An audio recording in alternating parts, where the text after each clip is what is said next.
+2 കഴിഞ്ഞിട്ടായിരുന്നു കല്യാണം കഴിച്ചത്. അത് കഴിഞ്ഞ് ഒരു കരിയർ ഗ്യാപ്പ് വന്നു. അക്കൗണ്ടിങ് കോഴ്സ് എടുത്തു. ഹസ്ബൻഡ് ഒപ്പം ഷോപ്പിൽ വർക്ക് ചെയ്തു. ഹെൽത്ത് കെയറിലേക്ക് വന്നു. സോ ഈ കരിയർ ഗ്യാപ്പ്, അതായത് കരിയർ സ്വിച്ച് ചെയ്യുമ്പോൾ എന്തെങ്കിലും ഇഷ്യൂസോ പ്രശ്നങ്ങളോ നേരിട്ടിട്ടുണ്ടോ? ഫിനാൻഷ്യലി ഭയങ്കര ബുദ്ധിമുട്ടായിരുന്നു.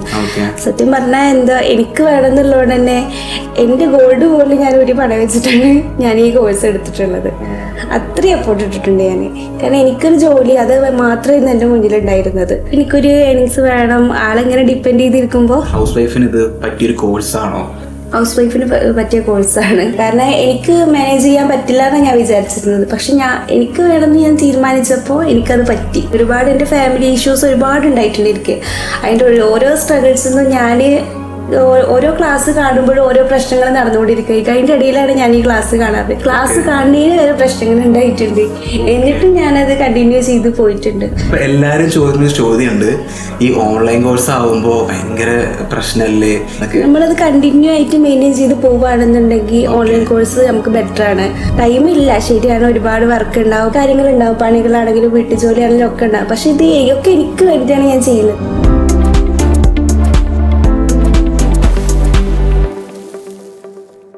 ഹായ് ഗൈസ്, എൻ്റെ പേര് Bahir Ahmad Shams and welcome to entry success stories. ഇന്ന് എൻ്റെ കൂടെയുള്ളത് ഹക്കീബ് ഷൗലയാണ്. ആൾ നമ്മുടെ ബാച്ച് 1 സ്റ്റുഡൻ്റ് ആണ്. ഇപ്പോൾ കറൻ്റ്ലി ആൾ പ്ലേസ്ഡ് ആയി. സോ ആളുടെ കൂടുതൽ വിശേഷം നമുക്കറിയാം. So Hakeeb Shaula, welcome to the show. Thank you sir. How are you? I am fine. എങ്ങനെ പോകുന്നു കാര്യങ്ങളൊക്കെ? ഇപ്പോൾ പ്ലേസ്ഡ് ആയി, കോഴ്സ് കഴിഞ്ഞു, ഇപ്പോൾ പ്ലേസ്ഡ് ആയി നിൽക്കുന്ന ഒരു അവസരത്തിൽ നിൽക്കുകയാണല്ലോ. വളരെ ഹാപ്പി ആയിട്ടുള്ളൊരു മൊമെൻ്റ് ആണ്. ഇപ്പോൾ ഞാൻ വിചാരിച്ചിട്ടുണ്ടായിട്ടില്ല ഇത്രയും പെട്ടെന്ന് പ്ലേസ്ഡ് ആവാൻ പറ്റുന്നത്. പക്ഷെ ഇപ്പോൾ കണ്ടിന്യൂസ് ആയിട്ട് അവിടെ തന്നെ ഞാൻ ഇന്റേൺഷിപ്പ് ചെയ്ത് അതേ സ്ഥലത്ത് തന്നെ പ്ലേസ്ഡ് ആയപ്പോൾ വലിയ ഹാപ്പി, ഭയങ്കര സന്തോഷമുണ്ട്. മുഖത്ത് തന്നെ കാണാനുണ്ട് സംഭവം. ഓക്കെ, അപ്പോൾ നമുക്ക് ഒരു ഇൻട്രൊഡക്ഷനിൽ വരാം. നമുക്ക് കൂടുതൽ കാര്യം അറിയാനുണ്ട്. സോ എവിടെയാണ് വീട്? വീട്ടിൽ ആരൊക്കെയുണ്ട്? വീട് പാലക്കാടാണ്. ഞാനും പാലക്കാടാണ്. പാലക്കാട് എവിടെ? ചെർപ്പളശ്ശേരിയാണ്. ചെർപ്പളശ്ശേരി. ഞാൻ മണ്ണാർക്കാടാണ്. പാലക്കാടൊക്കെ അടിപൊളിയാട്ടോ. ഓക്കെ, വീട്ടിലാരൊക്കെയുണ്ട്? വീട്ടിൽ ഉമ്മ, ഉപ്പ, പിന്നെ അതുപോലെ തന്നെ മോളുണ്ട്, ഹസ്ബൻഡ്. പിന്നെ ഹസ്ബൻഡിൻ്റെ വീട്ടിൽ ആളുടെ ഉമ്മ, ഉപ്പ, സിസ്റ്റേഴ്സ്, അങ്ങനെയൊക്കെ എല്ലാവരും ഉണ്ട്. മോൾ എന്ത് ചെയ്യുന്നു? മോളിപ്പോൾ LKG സ്റ്റുഡൻ്റ് ആണ്, ഫസ്റ്റ്. ഓക്കെ, അടിപൊളി അടിപൊളി. അപ്പോൾ ഈ കോഴ്സിലേക്ക് വരാനുള്ളൊരു കാരണം, എങ്ങനെയാണ് ഈ കോഴ്സിലേക്ക് എത്തിപ്പെട്ടത്? ഞാൻ ഒരുപാട് ഫാമിലി ട്രബിൾസിലൂടെ പോയിക്കൊണ്ടിരിക്കുന്ന ഒരു അവസ്ഥയിലാണ്. ഞാൻ ജസ്റ്റ് ഇങ്ങനെ ഇൻസ്റ്റയിൽ ഇങ്ങനെ സ്റ്റോറി കാണുന്ന രീതിയിൽ അങ്ങനെ നോക്കിയതാണ്. അപ്പം ഇങ്ങനെ വന്നു. ആദ്യം ഒരു അക്കൗണ്ടിങ് കോഴ്സാണ് ഞാൻ ചൂസ് ചെയ്തത്. അതിൻ്റെ ഇടയിൽ കൂടെ പിന്നെ അതിങ്ങനെ കണ്ടിന്യൂ ആയി പോകുമ്പോൾ പെട്ടെന്നൊരു ജോലി, എങ്ങനെ നോക്കുമ്പോൾ എനിക്കൊരു ജോലിയുള്ള ലെവലിൽ എത്തിപ്പെടാൻ പറ്റണില്ല. അതിൻ്റെ ഉള്ളിൽ കരിയർ ഗ്യാപ്പ് കുറച്ച് വന്നിട്ടുണ്ടായിരുന്നു. +2 ആയിരുന്നു. പിന്നെ ഡിഗ്രി ചെയ്തുകൊണ്ടിരിക്കുന്നുണ്ടായിരുന്നു. അത് കംപ്ലീറ്റ് ചെയ്യാൻ പറ്റില്ല, ഡ്രോപ്പ് ചെയ്ത് പോയി. പിന്നെ പെട്ടെന്ന് കുട്ടിയൊക്കെ വലുതായപ്പോൾ പെട്ടെന്ന് അങ്ങനെ ഇരിക്കുമ്പോഴാണ് പിന്നെ ഹോസ്പിറ്റൽ അഡ്മിനിസ്ട്രേഷൻ കോഴ്സ് കണ്ടത്. അപ്പോൾ പിന്നെ അതിൽ വെറുതെ അന്വേഷിച്ച് നോക്കിയത് എങ്ങനെയുണ്ട്. അപ്പോൾ മെൻറ്റേഴ്സ് അവർ നമ്മുടെ അടുത്ത് സംസാരിക്കുമല്ലോ, അവരുടെ ഒരു ഇൻട്രഡക്ഷൻ തരുമല്ലേ, അപ്പോൾ തന്നെ നന്നായിട്ടുണ്ട്. പിന്നെ ഹോസ്പിറ്റല് ഒരിക്കലും അടച്ചുപൂട്ടി പോവാത്തൊരു മേഖലയാണത്. അപ്പോൾ അത് കാരണം അങ്ങനെ അതിൽ ചൂസ് ചെയ്തു. പിന്നെ അതിൽ കൂടെ സ്റ്റെപ്പ് ബൈ സ്റ്റെപ്പായിട്ട് മെൻറ്റേഴ്സിൻ്റെ ഹെൽപ്പും പിന്നെ അതുപോലെ തന്നെ സ്റ്റഡി മെറ്റീരിയൽസ് അതിൻ്റെയൊക്കെ ഓരോരോ ഇത് കാരണം ഞാൻ അങ്ങനെ എത്തിപ്പെട്ടു. ഫാമിലി സപ്പോർട്ട് ഉണ്ടായിരുന്നോ? കുറച്ചൊക്കെ ഉണ്ടായിരുന്നു. ഹസ്ബൻഡ് സപ്പോർട്ടീവ് ആയിരുന്നു? അതെ അതെ. ഓക്കെ, ഇതിനു മുന്നേ എവിടെയും വർക്ക് ചെയ്തിട്ടുണ്ടോ? ഇല്ല, ഹസ്ബൻഡിന്റെ ഷോപ്പിൽ തന്നെയാണ് സ്വന്തമായിട്ട് ഇങ്ങനെ, ആളുടെ സ്വന്തം ഷോപ്പാണ്. അപ്പോൾ അതുകൊണ്ടാണ് അക്കൗണ്ടിങ് കോഴ്സ് ഒക്കെ എടുത്ത് സെറ്റ് ആയത്. അവിടെ കൂടുതൽ ഡെവലപ്പ് ചെയ്യാൻ വേണ്ടിയിട്ടാണ് ഞാൻ അക്കൗണ്ടിങ് കോഴ്സൊക്കെ ചേർന്നത്. അല്ല പുറത്തൊരു ജോബ് നോക്കിയിട്ടുണ്ടായിരുന്നില്ല. പിന്നെ ഞാൻ സ്വന്തമായിട്ട് എനിക്കൊരു ഏണിങ്സ് വേണം. ആളെങ്ങനെ ഡിപ്പെൻഡ് ചെയ്തിരിക്കുമ്പോൾ സ്വന്തമായിട്ട് ഹസ്ബൻഡിന് ഒരു സപ്പോർട്ടീവ് ഹാൻഡ് ആയിട്ട് കൂടെ നിൽക്കണം എന്നുള്ളൊരു കൈൻഡ് ഓഫ് തോട്ട് വന്നപ്പോഴാണ് ഈ കോഴ്സിലേക്ക് വന്നത്. അതെ. എത്ര മാസം കോഴ്സായിരുന്നു? 6 മാസത്തെ കോഴ്സായിരുന്നു. നമ്മുടെ ഓൺലൈൻ ക്ലാസ് ഒക്കെ എങ്ങനെ ഉണ്ടായിരുന്നു? അടിപൊളിയായിരുന്നു. ആ മുഖത്ത് തന്നെ ഉണ്ടല്ലോ ഭയങ്കര സന്തോഷം ഉണ്ടല്ലോ, ഭയങ്കര ഹാപ്പിനെസ്സിന് കാണാൻ. പഠിക്കാതിരിക്കാൻ സമ്മതിക്കൂല, അതാണ് ഹൈലൈറ്റ്. പിന്നാലെ കൂടും അല്ലേ? അതെ. ഇപ്പൊ എല്ലാരും ചോദിക്കുന്ന ചോദ്യമുണ്ട്, ഈ ഓൺലൈൻ കോഴ്സ് ആവുമ്പോ ഭയങ്കര പ്രശ്നമല്ലേ, ഈ പോയി ഇരുന്ന് പഠിക്കണേക്കാട്ടും നല്ലതല്ലല്ലോ ഈ സാധനം എന്നൊക്കെ. നമ്മളത് കണ്ടിന്യൂ ആയിട്ട് മെയിൻറ്റെയിൻ ചെയ്ത് പോവുകയാണെന്നുണ്ടെങ്കിൽ ഓൺലൈൻ കോഴ്സ് നമുക്ക് ബെറ്റർ ആണ്. അത് ഇടയിലിടയിൽ വെച്ച് നോക്കുമ്പോൾ നമുക്ക് ഒരുപാട് ഓവർലോഡ് ആവുക എന്ന് പറയില്ലേ, അതേ അവസ്ഥയാണ്. പക്ഷെ ആ കണ്ടിന്യൂസ് പോകും. പക്ഷെ മെൻറ്റേഴ്സ് നമ്മുടെ കൈ വിടൂല. കാരണം ഒരു ഇത് ക്ലാസ് മുടങ്ങിയിട്ടുണ്ടെങ്കിൽ എന്തുകൊണ്ട് ചെയ്തു എന്നുള്ളത്, അപ്പോൾ അതിങ്ങനെ അവരെന്നെ ഡെവലപ്പ് ചെയ്ത് പോകുന്നുണ്ട്. റംസീന മാം, അദിന മാം, പിന്നെ അതുപോലെ തന്നെ അഞ്ജു. എല്ലാവരും ഭയങ്കര സപ്പോർട്ടീവ്. അതെ സപ്പോർട്ടീവ് ആയിരുന്നു. റംസീന മാം ഇതിന് മുന്നേ വിളിച്ചിട്ടുണ്ടായിരുന്നു. ആൾക്ക് ഭയങ്കര പേടിയാണ് ബാഹിറെ, ഒന്ന് ശ്രദ്ധിക്കണം. ഞാൻ വരുമ്പോ നല്ല ടെൻഷനായിരുന്നു, എവിടെയൊക്കെ കണ്ടപ്പോ ആളൊന്ന് മുങ്ങിയ തോന്നുന്നുണ്ട് എനിക്ക്. ആള് എന്നോട് പറഞ്ഞു ഒന്ന് എന്നെ പൊക്കി അടിക്കണടാ, ഒന്ന് എന്നെ കുറിച്ചൊന്ന് പൊക്കി അടിക്കുക ചോദിക്കാൻ മാത്രല്ല, ആള് കട്ട സപ്പോർട്ടാണ്. അപ്പോ നമ്മളിപ്പോ ചോദിക്കുകയാണ്, കുറെ പേര് പറയാറുണ്ട് ഇപ്പോൾ ഓൺലൈൻ ക്ലാസ് ആയതുകൊണ്ട് തന്നെ ഇഷ്ടമുള്ള സമയത്ത് പഠിക്കാൻ പറ്റുമോ, നമുക്കിപ്പോൾ വർക്കിംഗ് ഉള്ള ആൾക്കാരുണ്ട്, അപ്പോൾ അങ്ങനത്തെ കുറേ ആൾക്കാർ വരുമ്പോൾ അവരോട് പറയാനുള്ളത് എന്താണ്? പഠിക്കാൻ പറ്റും, എനിക്ക് പറ്റുന്നുണ്ടെങ്കിൽ നിങ്ങൾക്ക് എന്തായാലും പറ്റും മറ്റുള്ളവർക്ക്. കാരണം ഞാൻ അത്രയും ഒരു ബുദ്ധിമുട്ട് കൂടെ കടന്നിട്ടാണ് ഞാൻ പഠിച്ചത്. ഇത് ഈ ലെവലിൽ എത്തിയിട്ടുണ്ടെങ്കിൽ അത്രയും ഞാൻ എഫേർട്ട് ഇട്ടിട്ടാണ്. പിന്നെ ബുദ്ധിമുട്ടായിട്ടൊന്നുമില്ല, കാരണം ക്ലാസ്സസ് ഒക്കെ വരുന്നത് നമുക്ക് എപ്പോഴാണോ നമ്മുടെ ടൈം ചോദിക്കും, ഈ സമയത്ത് ക്ലാസ് വെച്ചാൽ നിങ്ങൾക്ക് അറ്റൻഡ് ചെയ്യാൻ ബുദ്ധിമുട്ടുണ്ടോ എന്ന് ചോദിച്ചതിന് ശേഷമാണ് ആ ക്ലാസ് അപ്പോഴേക്ക് ഷെഡ്യൂൾ ചെയ്യുള്ളൂ. അതൊക്കെ നോക്കുമ്പോൾ ഭയങ്കര ബെറ്ററാണ്, എൻട്രി ബെസ്റ്റ് ഓപ്ഷനാണ്. എത്ര മണിക്കാണ് ക്ലാസ് അറ്റൻഡ് ചെയ്തത്? 7 മണി മുതൽ 8 മണി വരെ, 9 to 10. നമ്മുടെ ടൈം നമ്മുടെ അടുത്ത് ചോദിക്കും ആ ടൈം ഓക്കെ ആണോ എന്ന്, അതിന് ശേഷമേ ഉള്ളൂ പിന്നെ അവർ ടൈം ഷെഡ്യൂൾ ചെയ്യാൻ പോലും. വളരെ ഹെൽപ്ഫുള്ളാണ്. അടിപൊളി. അപ്പോൾ ഈ മറ്റേ കുട്ടികൾ, ഹസ്ബൻഡ്, വീട്ടിലെല്ലാവരും പാടെ ഉണ്ടാകുമ്പോൾ എങ്ങനെ ഇതൊന്ന് ഹാൻഡിൽ ചെയ്തത്? എങ്ങനെയായിരുന്നു ടൈം ഒക്കെ മാനേജ് ചെയ്തത്? എനിക്ക് വേണ്ടിയിട്ടായിരുന്നു ഞാൻ സ്വയം തീരുമാനിച്ചപ്പോൾ അതിന് ടൈം ഞാൻ ആ ഒരു സാധനമാണ് എനിക്ക് ആക്ച്വലി ഇഷ്ടപ്പെട്ടത്. കാരണം കുറേ പേര് നമ്മുടെ ഈ കോഴ്സിൽ ജോയിൻ ചെയ്യണം ആൾക്കാരുണ്ട്, അവർ പറഞ്ഞ ടൈമില്ലല്ലോ, അപ്പോൾ ടൈമില്ല, കുട്ടികളെ നോക്കണം, ഹസ്ബൻഡ് ഉണ്ട്, വീട്ടുകാരുണ്ട്, അപ്പോൾ എൻ്റെ ഇടയിൽ അങ്ങനെ പഠിക്കുക. അപ്പോൾ അങ്ങനത്തെ ഉള്ള ആൾക്കാരോട് എന്താ പറയുള്ളത്? ഞാൻ ഒരുപാട് പ്രഷറിൻ്റെ ഇടയിൽ കൂടെയാണ് ഇതിലേക്ക് എത്തിച്ചേർന്നിട്ടുള്ളത്.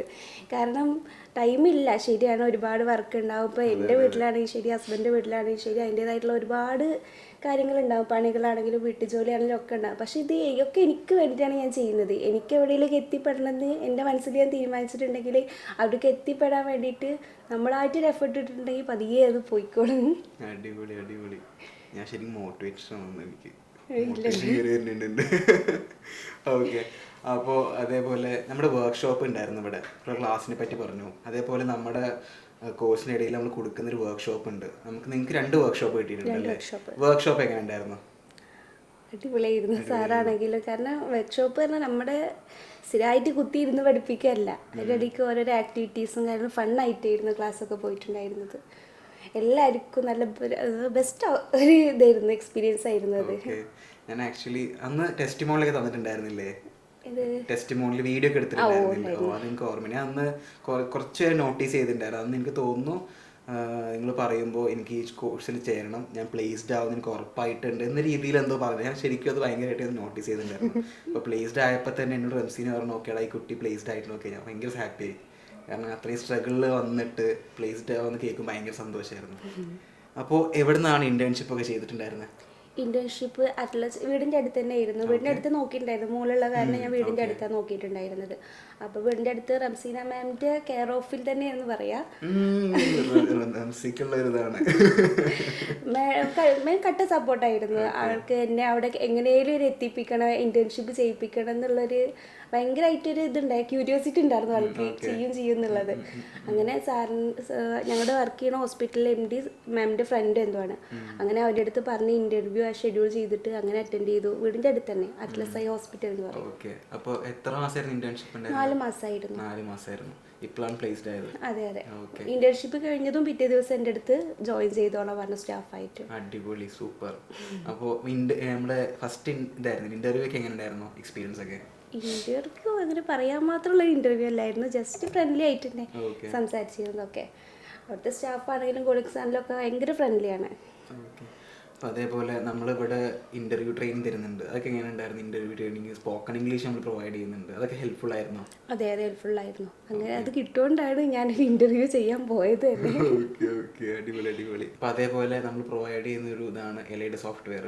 അപ്പോൾ അത് പഠിച്ചു കഴിഞ്ഞിട്ട് ഭയങ്കര യൂസ്ഫുൾ ആയിരുന്നു ഹോസ്പിറ്റലിലേക്ക് പോകുമ്പോൾ? രണ്ടും രണ്ട് ടീമായിരുന്നു, പക്ഷെ അതിലുള്ള കണ്ടന്റ് തന്നെ രണ്ട് സെയിം ആയിരുന്നു. Okay. ഇതിവിടെ പഠിച്ച് പോയ കാരണം തന്നെ അവിടെ നിന്ന് പറയുമ്പോൾ നമുക്ക് നല്ല ഹെൽപ്ഫുള്ളായി തോന്നി, കാരണം ഇത് ഇങ്ങനെയും ചെയ്യാലോ എന്നുള്ളൊരു ഇതായിരുന്നു. രണ്ട് വ്യത്യസ്ത രീതിയിലാണ്. അവിടെ EHR ആണ്, ഇവിടെ എലൈറ്റർ ആണ്. അങ്ങനെ ഒരു വ്യത്യാസം ഉണ്ടായിരുന്നില്ല, പക്ഷെ രണ്ട് യൂസ്ഫുള്ളാണ്. ഓക്കെ. അപ്പോൾ ഞാൻ ചോദിക്കട്ടെ, ഇപ്പോൾ ഈ ഒരു കോഴ്സ് എടുക്കാൻ പോകുന്നൊരു കുട്ടി ഇപ്പോൾ നിങ്ങളുടെ മുമ്പിൽ വരികയാണ്, നിങ്ങൾ ഹോസ്പിറ്റൽ അഡ്മിനിസ്ട്രേഷൻ ചൂസ് ചെയ്യണം നിങ്ങളോടൊന്ന് പറയുകയാണെങ്കിൽ ആ കോഴ്സ് നിങ്ങൾ റെഫർ ചെയ്യുമോ? ചെയ്യും, തീർച്ചയായിട്ടും ചെയ്യും. എന്തുകൊണ്ട്? കാരണം ഞാൻ എന്താ പറയുക എനിക്കിത് കണ്ടിന്യൂ ചെയ്യാൻ പറ്റില്ല, എനിക്ക് ഹോസ്പിറ്റലിൽ കയറാൻ പറ്റുമെന്ന് പോലും ഞാൻ വിചാരിച്ചിട്ടുണ്ടാവില്ല. പക്ഷെ അങ്ങനത്തെ ഇപ്പോൾ ഞാനൊരു അസിസ്റ്റൻറ്റ് അഡ്മിനിസ്ട്രേറ്റീവായി പ്ലേസ്ഡ് ആവണമെന്നുണ്ടെങ്കിൽ ഞാൻ അത്ര എഫോർട്ട് ഇട്ടിട്ടുണ്ട്. പിന്നെ നമുക്ക് മനസ്സിലാവാത്ത കാര്യങ്ങളൊന്നും അല്ലല്ലോ പറഞ്ഞു തരുന്നത്. പിന്നെ സ്റ്റഡി മെറ്റീരിയൽസ് ആണെങ്കിൽ പോലും നമുക്ക് ഒന്ന് വായിച്ച് നോക്കുമ്പോൾ തന്നെ പെട്ടെന്ന് അത് തലയിലിരിക്കും. അങ്ങനത്തെ ഒരു കണ്ടൻറ്റൊക്കെയാണ് യൂസ് ചെയ്തിട്ടുള്ളത്. അതുകൊണ്ട് ബുദ്ധിമുട്ടുള്ള കാര്യമൊന്നുമല്ല. നമുക്ക് കട്ടക്ക് നമ്മളെ കൂടെ നിർത്തുകയാണെന്നുണ്ടെങ്കിൽ നന്നായിട്ട് മുന്നോട്ട് പോകും. അത് ഇപ്പോൾ നേരത്തെ പറഞ്ഞ +2 കഴിഞ്ഞിട്ടായിരുന്നു കല്യാണം കഴിച്ചത്. അത് കഴിഞ്ഞ് ഒരു കരിയർ ഗ്യാപ്പ് വന്നു. അത് കഴിഞ്ഞ് പിന്നെയും അക്കൗണ്ടിങ് കോഴ്സ് എടുത്തു. ഹസ്ബൻഡ് ഒപ്പം ഷോപ്പിൽ വർക്ക് ചെയ്തു. അത് കഴിഞ്ഞ് പിന്നെ നമ്മൾ ഈ ഒരു ഹെൽത്ത് കെയറിലേക്ക് വന്നു. സോ ഈ ഒരു കരിയർ ഗ്യാപ്പ്, അതായത് കരിയർ സ്വിച്ച് ചെയ്യുമ്പോൾ എന്തെങ്കിലും ഇഷ്യൂസോ എന്തെങ്കിലും പ്രശ്നങ്ങളോ നേരിട്ടിട്ടുണ്ടോ? വീട്ടിലൊക്കെ ഉണ്ടായിരുന്നു. ഫിനാൻഷ്യലി ഭയങ്കര ബുദ്ധിമുട്ടായിരുന്നു. സത്യം പറഞ്ഞാൽ എനിക്ക് വേണമെന്നുള്ളതുകൊണ്ട് തന്നെ എൻ്റെ ഗോൾഡ് പോലും ഞാൻ ഒരു പണം വെച്ചിട്ടാണ് ഞാൻ ഈ കോഴ്സ് എടുത്തിട്ടുള്ളത്. അത്രയും എഫോർട്ട് ഇട്ടിട്ടുണ്ട് ഞാൻ. കാരണം എനിക്കൊരു ജോലി അത് മാത്രമായിരുന്നു എൻ്റെ മുന്നിലുണ്ടായിരുന്നത്. അതുകൊണ്ട് ഞാൻ എങ്ങനെയൊക്കെയോ ചെയ്തു. ശരിക്കും ഞാൻ ഭയങ്കര ഒരു സാറ്റിസ്ഫൈഡ് ആണ്. കാരണം നമ്മുടെ കോഴ്സ് എടുത്ത് ഒരാൾക്ക് പ്ലേസ്ഡ് ആവുക എന്ന് പറയുന്നത് ഭയങ്കര ഒരു സംഭവം. കാരണം ഇങ്ങനത്തെ ഒരു ബാക്ക്ഗ്രൗണ്ടിൽ നിന്ന് വരിക, ഗോൾഡ് പണയം വെച്ച്, എന്നാലും എനിക്ക് എന്തായാലും ഔട്ട് കിട്ടട്ടെ അല്ലേ, എന്തായാലും. അപ്പോൾ അതേപോലെ ഇൻറ്റേൺഷിപ്പിന് 4 മാസം പോയിട്ടുണ്ടായിരുന്നല്ലോ. അപ്പോൾ ഇനി നമ്മുടെ കൂടെ നമ്മുടെ കോഴ്സ് പഠിക്കുന്ന കുറേ സ്റ്റുഡൻസ് ഉണ്ട്. അപ്പോൾ അവരുടെ എല്ലാവരുടെയും മനസ്സിൽ ഈ കോഴ്സ് കഴിഞ്ഞ് 4 മാസം കോഴ്സ് കഴിഞ്ഞ് ഇൻറ്റേൺഷിപ്പിൽ പോവാണല്ലോ. അപ്പോൾ ഹക്കീം ഷാളിലൊക്കെ ഇപ്പോൾ ഇൻറ്റേൺഷിപ്പിൻ്റെ എക്സ്പീരിയൻസ് ഉണ്ട്. അപ്പോൾ എങ്ങനെയായിരുന്നു ഇൻറ്റേൺഷിപ്പിൻ്റെ എക്സ്പീരിയൻസ് ഒക്കെ എങ്ങനെ ഉണ്ടായിരുന്നു? എന്നെ ഇൻറ്റേൺഷിപ്പായിട്ട് ഫസ്റ്റ് ഒരാഴ്ച ഫുള്ള് പേഷ്യൻ്റ് കെയറിൽ ഇരിക്കാൻ പോലും സമയം കിട്ടിയിട്ടില്ല പറയാലോ. അങ്ങനെയായിരുന്നു, ഫുള്ള് പേഷ്യൻ്റ് കെയർ ആയിരുന്നു. ഗൂഗിൾ റിവ്യൂ ചെയ്യിപ്പിക്കുക, അതുപോലെ തന്നെ പേഷ്യൻസിനെ കെയർ ചെയ്തിട്ട് അവരെ കൊണ്ട് ജെന്യൂൻ ആയിട്ടുള്ള ഫീഡ്ബാക്ക് കൊണ്ടുവരണം. അതിനുമായിട്ട് നല്ലോണം നമ്മൾ പേഷ്യൻ്റ് കെയർ ചെയ്യുന്ന വ്യക്തി നല്ലോണം ഹാർഡ് വർക്ക് ചെയ്യണം. കാരണം ഈ ഹോസ്പിറ്റൽ എന്ന് പറയുന്നത് കുറേ സ്റ്റെയർ, ഫസ്റ്റ് ഫ്ലോറാണ്, ലിഫ്റ്റ് ഇല്ല, സ്റ്റെയർ കയറി പോകണം. അപ്പോൾ ഈ പേഷ്യൻറ്റിൻ്റെ കൂടെ ഇറങ്ങിയും കയറുകയും ചെയ്തിട്ട് കാലിൻ്റെ മുട്ട് രണ്ടും പണിയായിരുന്നു. എന്നിട്ട് എൻ്റെ അടുത്ത് പറഞ്ഞു പിന്നെ റിസപ്ഷനിൽ ഇരുന്നോളാൻ പറഞ്ഞു. പിന്നെ അത് കഴിഞ്ഞപ്പോൾ പുതിയ ഇൻറ്റേൺസിന് കുട്ടികൾ വന്നപ്പോൾ അവരെ പേഷ്യൻ്റ് കെയറിന് ഇട്ടിട്ട് എന്നോട് ചെയ്തോളാൻ പറഞ്ഞു. പിന്നെ അതുപോലെ അവിടുന്ന് പിന്നെ റിസപ്ഷനിലായിരുന്നു പിന്നെ ഒരു 2 ആഴ്ചത്തോളം. അത് കഴിഞ്ഞപ്പോൾ എന്നോട് മാർക്കറ്റിംഗ് ഫീൽഡിൽ ക്യാമ്പ് ചെയ്യിപ്പിച്ചോളാൻ പറഞ്ഞു. അതിൽ കൗൺസിലറായിട്ടാണ് ഞാൻ പോയത് ഫസ്റ്റ്. പിന്നെ അങ്ങനെ കൗൺസിലറായി. അവിടുന്ന് പിന്നെ എന്നെ HR ഡിപ്പാർട്ട്മെൻറ്റിലേക്ക് ഇട്ടു. പിന്നെ അവിടുന്ന് ഇൻഷുറൻസ് ഡിപ്പാർട്ട്മെൻറ്റ്, അങ്ങനെ എല്ലാ കാര്യങ്ങളും പഠിക്കാൻ പറ്റി. പിന്നെ റിഫ്രാക്ഷൻ ചെയ്യുന്നത് പഠിപ്പിച്ചു തന്നു, എങ്ങനെയൊക്കെയാണ് ഒരു പേഷ്യൻറ്റിനെ റിഫ്രാക്ഷൻ ചെയ്യിപ്പിക്കുക അതൊക്കെ പഠിപ്പിച്ചു തന്നു. പിന്നെ സർജറി ഡിപ്പാർട്ട്മെൻറ്റ് എന്താണ്, പിന്നെ ഹോസ്പിറ്റലിൻ്റെ സ്റ്റാറ്റ്യൂട്ടറി എന്താണ്, അതൊക്കെ കാണിച്ചു തന്നു. അപ്പോൾ ഒരു അസിസ്റ്റൻറ്റ് അഡ്മിനിസ്ട്രേറ്റീവ് ലെവലിലേക്ക് പോകുമ്പോൾ എന്തൊക്കെ ആയിരിക്കണം, എന്തൊക്കെ നമ്മൾ അറിഞ്ഞിരിക്കണം എന്നുള്ളത് അവിടുന്ന് പഠിക്കാൻ പറ്റി. എല്ലാ കാര്യങ്ങളും 1 by 1 ആയിട്ടോ. അതിന് ഫസ്റ്റ് തന്നെ നമുക്ക് ഇന്ന ഡിപ്പാർട്ട്മെൻറ്റാണ് പറഞ്ഞിട്ട് കൊണ്ടുപോയിട്ടിട്ട് ഞങ്ങൾ ജോയിൻ ചെയ്യുന്ന ടൈമിൽ അവർ പറഞ്ഞത് HR ഡിപ്പാർട്ട്മെൻറ്റിലാണെന്നാ. ഞാൻ ചെന്നപ്പോൾ ഞാൻ കടന്നിങ്ങനെ ഓടും, ഇതാണ് HR ഡിപ്പാർട്ട്മെൻറ്റ് വിചാരിച്ചു ഞാൻ. സത്യമായിട്ട് അത് സങ്കടം വന്നിരുന്നത്. കാരണം അങ്ങോട്ടും ഇങ്ങോട്ടും ഇങ്ങനെ നടന്ന് പക്ഷേ സ്റ്റാഫ്സ് ആണെങ്കിലും നമ്മുടെ MD-മാരാണെങ്കിലും അഡ്മിനിസ്ട്രേറ്റർ ആണെങ്കിലും പക്ക നമുക്ക് കട്ട സപ്പോർട്ടാണ് അവർ. ഫ്രണ്ട്ലി ആണ് പറഞ്ഞാൽ പക്ക ഫ്രണ്ട്ലി ആണ് അവർ. എന്ത് നമ്മൾ ഡൗട്ട് ഉണ്ടെങ്കിൽ നമുക്ക് എന്തും പറയാം, ഡാ പറഞ്ഞാൽ എന്തടി ചോദിക്കുക, അങ്ങനത്തെ അവസ്ഥയാണ്. അങ്ങനെ ആയിരുന്നു അവിടെ, നല്ല ഫ്രണ്ട്ലി ആയിരുന്നു. പക്ഷേ വർക്കിൻ്റെ കാര്യത്തിൽ വരുമ്പോൾ അതൊന്നുമല്ല. അവർ എന്തെങ്കിലും ചെറിയ മിസ്റ്റേക്ക് ഉണ്ടെങ്കിൽ പോലും അത് എടുത്ത് കാണിച്ച് അങ്ങനെയൊക്കെ ഒരു ഇഷ്യൂ ഉണ്ടായിട്ടുണ്ട്. എങ്കിൽ പോലും ഞാൻ നല്ലോണം എഫേർട്ട് ഇട്ടു. എനിക്ക് അവിടെ സ്റ്റാഫായിട്ട് ജോയിൻ ആവാൻ പറ്റി. ഞാൻ അവിടെ പ്ലേസ്ഡ് ആയിട്ടുള്ള ഇൻറ്റേൺഷിപ്പ് ചെയ്യുന്ന കുട്ടികളിൽ 2ാമത്തെ കുട്ടി ഞാനാണ്. അവിടെ ഇൻറ്റേൺഷിപ്പ് ചെയ്തവരൊക്കെ 4 മാസം കഴിഞ്ഞ് ഇറങ്ങണു. പിന്നെ അതുപോലെ തന്നെ ഇപ്പം എനിക്കും അവിടെ സ്റ്റാഫായി ജോയിൻ ചെയ്യും 2ാമത്തെ ആളാണ് ഞാൻ. അത്രയും എഫേർട്ട് ഇട്ടിട്ടുണ്ട്. അപ്പോൾ ഇപ്പോൾ ഒരു പുതിയ സ്റ്റുഡൻറ്റ് ജോയിൻ ചെയ്യാൻ പോവാണ്. അപ്പോൾ അവർ കുറേ സംശയങ്ങളുണ്ടാവും. അതേപോലെ ഈ കോഴ്സ് എടുക്കണോ, ഇതൊരു ഫ്യൂച്ചറിസ്റ്റിക് ആണോ, ഈ കോഴ്സ് എടുത്താൽ നമുക്ക് വല്ല ഇതുണ്ടോ, ഫ്യൂച്ചറിൽ നമുക്ക് ജോലി പോകും, അങ്ങനത്തെ കുറേ കാര്യങ്ങൾ ഉണ്ടാവില്ലേ. അങ്ങനത്തെ ആൾക്കാരോട് ഹക്കീബത്തിന് എന്താ പറയാനുള്ളത്? ജോലി പോകുന്നില്ല, കാരണം ഉള്ള ജോലി ഡെവലപ്പായിട്ട് കൂടുതൽ പ്രൊമോഷൻ അതിലിരുന്ന് വർക്ക് ചെയ്യുക ആ ഒരു സംഭവമാണ് ആക്ച്വലി. ഇപ്പം നമ്മൾ ഇപ്പം ഞാൻ സിഇഒസിനെയൊക്കെ മറ്റേ ഇൻ്റർവ്യൂ ചെയ്യുമ്പോൾ അവർ പറയുന്ന ഒരു കാര്യമാണ്, ഈ വേരിയസ് ഇൻസ്റ്റിറ്റ്യൂഷനിൽ നിന്ന് പഠിച്ചു വരുന്ന കുറേ സ്റ്റുഡൻസ് ഉണ്ട്. പക്ഷെ അവരുടെ ഒരു മെയിൻ മോട്ടീവ് എന്ന് പറഞ്ഞു കഴിഞ്ഞാൽ ജോലി കിട്ടണം. വെറുതെ പഠിച്ചു കഴിഞ്ഞു അവർക്കറിയാം ജോലി കിട്ടണം എന്നുള്ള രീതിയിൽ ഇൻ്റർവ്യൂവിന് പോകും. പക്ഷെ അവർക്ക് ഇൻ്റർവ്യൂവിന് പാസ്സാവില്ല. പക്ഷെ എനിക്കിപ്പോൾ പറയാനുള്ളത് ഈ ഒരാളെ കണ്ട് പഠിക്കുക. കാരണം എൻ്റെ മുമ്പിൽ ഏറ്റവും എക്സാമ്പിളാണ്. കാരണം ഇൻറ്റേൺഷിപ്പിന് പോയി അവിടുത്തെ 2ാമത്തെ സ്റ്റുഡൻ്റാണ് അവിടെ പ്ലേസ്ഡ് ആവുന്നത്. അതുവരെ കുറേ സ്റ്റുഡൻസ് വന്നിട്ടും പ്ലേസ്ഡ്. അത് ശരിക്കും പറഞ്ഞാൽ ആളുടെ ഒരു ഹാർഡ് വർക്കാണത്. സോ അതിന് വലിയൊരു സെല്യൂട്ട്. കാരണം ഞാൻ എല്ലാ സ്റ്റുഡൻസിനോടും നമ്മുടെ വീഡിയോയിൽ നമ്മൾ പറഞ്ഞൊരു കാര്യമാണ്, നിങ്ങൾ വർക്ക് ചെയ്യുക, ഹാർഡ് വർക്ക് ചെയ്യുക, നിങ്ങൾ മാക്സിമം കൊടുക്കുക. അതേപോലെ ഒരു ബുക്ക് പഠിച്ചിട്ട് പോയി ഇരുന്ന് ഹോസ്പിറ്റലിൽ വർക്ക് ചെയ്യുക ഒരിക്കലും നടക്കുന്ന കാര്യമല്ല, ഒരിക്കലല്ല. അവിടുത്തെ ഡിഫറെൻറ്റ് പേഷ്യൻസ് വരും. അവിടെ ആ പേഷ്യൻറ്റിനോട് നമ്മൾ സംസാരിച്ച് അവരെ നമ്മൾ കൺവിൻസ് ആക്കി. ഇപ്പോൾ അവർ വേരിയസ് സിറ്റുവേഷനിൽ വരുന്ന ആൾക്കാരായിരിക്കും അല്ലേ. ഇപ്പോൾ ചില ആൾക്കാരുടെ കൂടെ മറ്റൊരു വയ്യാത്ത ആളായിരിക്കും. അവരൊക്കെ ഹാൻഡിൽ ചെയ്യുക എന്ന് പറഞ്ഞാൽ അത് അറിയണം അല്ലേ, അതല്ലേ ശരിക്കും കാര്യം. അതെ അതെ. അപ്പോൾ അവിടെ നമുക്കിപ്പോൾ ഞാൻ പറയുകയാണെങ്കിൽ നിങ്ങളുടെ ഹോസ്പിറ്റലിൽ അങ്ങനെ എന്തെങ്കിലും ഒരു സിറ്റുവേഷൻ വരുമ്പോൾ അങ്ങനെ എന്തെങ്കിലും ഇത് ഉണ്ടായിട്ടുണ്ട്, എക്സ്പീരിയൻസ് ഉണ്ടായിട്ടുണ്ട്, ഒരു ബാഡ് എക്സ്പീരിയൻസ്, അങ്ങനെ ഒരു പേഷ്യൻ്റ് വന്നു ഞാൻ നല്ല രീതിയിൽ ഹാൻഡിൽ ചെയ്തു, അങ്ങനെ എന്തെങ്കിലും എക്സ്പീരിയൻസ് ഉണ്ടോ? ഓ ഉണ്ട്. കാരണം എത്രയോ 1 2 അല്ല, ഒരുപാടുണ്ട്. കാരണം വളരെ മോശമായിട്ട് വരുന്നതെന്ന് വെച്ചാൽ ദേഷ്യപ്പെട്ടുകൊണ്ട് വരുമല്ലോ. എന്താണ് ഹോസ്പിറ്റലിൽ കുറേ വെയിറ്റിംഗ് ടൈം ഇരിക്കണം എന്നൊക്കെ പറഞ്ഞിട്ട് ഒരുപാട് നേരം പ്രഷർ ചെയ്തു. പക്ഷെ നമ്മൾ അവർക്ക് കൊടുക്കുന്ന കെയർ, അതുപോലെ തന്നെ അച്ഛാ ഫുഡ് കഴിച്ചോ, നമ്മൾ ജസ്റ്റ് ഒന്ന് പോയി ജസ്റ്റ് ഒന്ന് ചോദിക്കുമ്പോഴേക്കും ഇല്ല ആ മോളെ, അതുവരെയും ദേഷ്യപ്പെട്ടുകൊണ്ടിരുന്ന ആള് ഇല്ല മോളെ കഴിക്കണം, കുറച്ച് കഴിഞ്ഞിട്ട് പോയി കഴിക്കാട്ടോ എന്നൊക്കെ പറയുമ്പോൾ അത് നമുക്കൊരു സന്തോഷമാണ്. അതുവരെ അത്രയും ദേഷ്യപ്പെട്ടിരുന്ന ആള് കൂളായി സംസാരിച്ചല്ലോ, പിന്നെ പോണ ടൈമിൽ പറയും ഇനിയും വരാട്ടോ മോളെ എന്ന് പറയും. അത് നമുക്കൊരു സന്തോഷമാണ്, അവർക്ക് നമുക്ക് വേണ്ടി പ്രാർത്ഥിക്കുകയും ചെയ്യും. തീർച്ചയായിട്ടും അല്ലേ. ഈ ഒരു ജോലിയിൽ പൈസേനെക്കാട്ടും വലുത് എന്ന് പറയുന്നത് നമ്മൾ ഒരു പേഷ്യന്റിനെ ഹാപ്പി ആക്കുകയാണ്.